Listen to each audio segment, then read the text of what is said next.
The grand hall of the celestial palace shimmered with an otherworldly glow, its walls adorned with luminescent crystals that pulsed in rhythm with the heartbeat of the planet Zorath.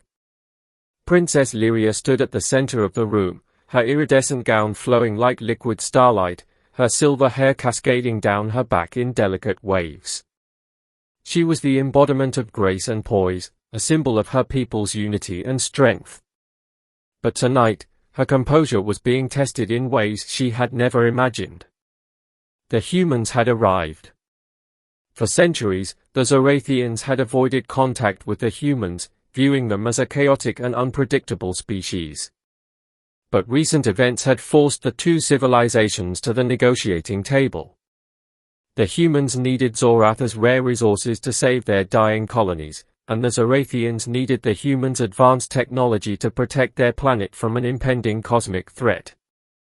It was a fragile alliance, one that Lyria had been tasked with overseeing. As the leader of the Zorathian delegation, Lyria had prepared meticulously for this moment. She had studied human customs, learned their language, and even practiced their gestures of diplomacy. She was determined to prove that her people were not the cold, emotionless beings the humans believed them to be. But nothing could have prepared her for him. Captain Jaxon Reed of the United Earth Forces strode into the hall with a confidence that bordered on arrogance. His uniform, a sleek black and silver design, clung to his muscular frame, and his piercing blue eyes scanned the room with a mix of curiosity and amusement. He was unlike any human Lyria had ever seen, tall, rugged, and exuding an aura of raw energy that made her feel both intrigued and unnerved. "Princess Lyria," he said, his voice deep and smooth as he approached her. "It's an honor to finally meet you." Lyria inclined her head, her expression serene. "The honor is mine, Captain Reed.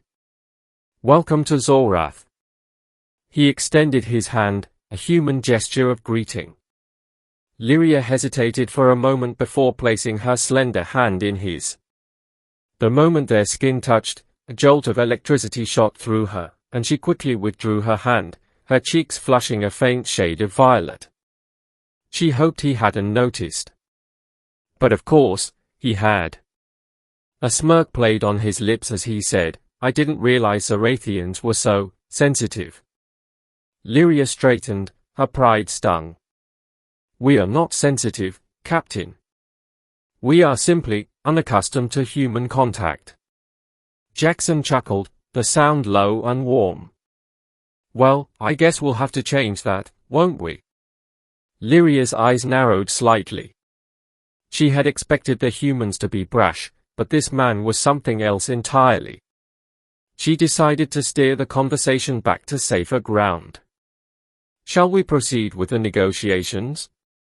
There is much to discuss." Jaxon nodded, though his eyes never left hers. "Lead the way, Princess." The negotiations were tense, as both sides struggled to find common ground. The humans wanted unrestricted access to Zorath's resources, while the Zorathians demanded guarantees of protection and technological support. Lyria did her best to remain calm and composed, but Jaxon's presence was a constant distraction. He had a way of looking at her that made her feel as though he could see straight through her carefully constructed facade. During a break in the talks, Lyria retreated to the palace gardens to clear her mind. The gardens were her sanctuary, a place of tranquility where she could escape the pressures of her duties.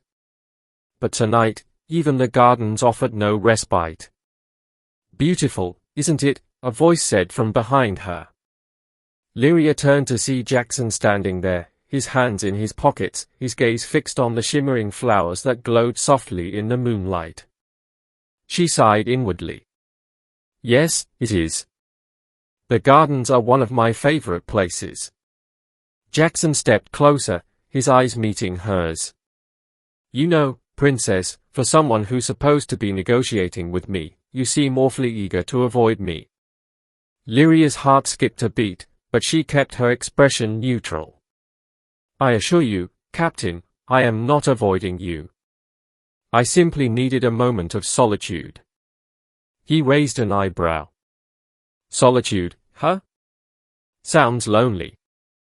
It is not loneliness, she replied, her voice firm. It is reflection. Jaxon studied her for a moment, then nodded. Fair enough. But you know, sometimes it helps to talk to someone. Even if that someone is a brash human like me. Lyria couldn't help but smile at that. You are certainly unique, Captain Reed. He grinned. I'll take that as a compliment. For a moment, they stood in silence, the air between them charged with an unspoken tension. Then Jaxon said, you know, Princess, I've met a lot of people in my line of work. But you're different. Lyria's breath caught in her throat. Different how? He stepped closer, his voice dropping to a whisper. You're not just a diplomat, are you? You care about your people. Really care. And that's rare, in my experience. Lyria looked away, her heart pounding. She had spent her entire life hiding her emotions, burying them beneath layers of duty and responsibility. But this human, this infuriatingly perceptive human, had seen through her in a way no one else ever had. I must return to the negotiations, she said, her voice trembling slightly. Jaxon nodded, though his eyes held a hint of disappointment. Of course. Lead the way, Princess. The negotiations dragged on for days, with both sides making slow but steady progress. But as the talks continued, Lyria found herself increasingly distracted by Jaxon. He was bold, irreverent, and utterly unpredictable. And yet, there was a depth to him that she couldn't ignore. He spoke of his own people with a fierce loyalty, and his determination to protect them mirrored her own.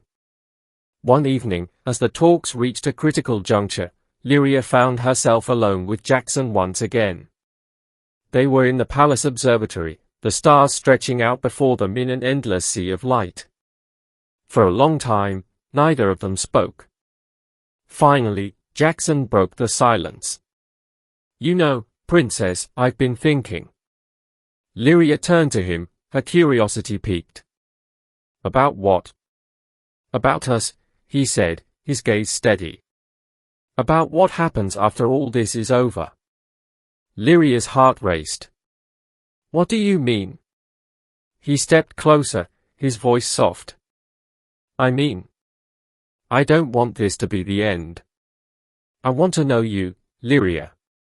Not as a princess or a diplomat, but as you. Lyria's breath caught. For the first time in her life, she felt truly seen. And it terrified her. Jaxon, she began, but her words failed her. He reached out, his hand gently brushing her cheek. You don't have to say anything. Just think about it. And with that, he turned and walked away, leaving Lyria standing there, her heart pounding and her mind racing. The negotiations concluded with a historic agreement, one that would benefit both Zorath and Earth. But as Lyria stood on the steps of the Celestial Palace, watching the human ships prepare to depart, she felt a strange emptiness in her chest. Jaxon approached her one last time, his expression unreadable. Well, Princess, it looks like this is goodbye. Lyria nodded, her throat tight. It seems so.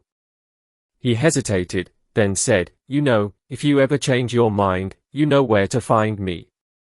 And with that, he turned and walked away, leaving Lyria standing there, her heart aching with a longing she couldn't quite understand.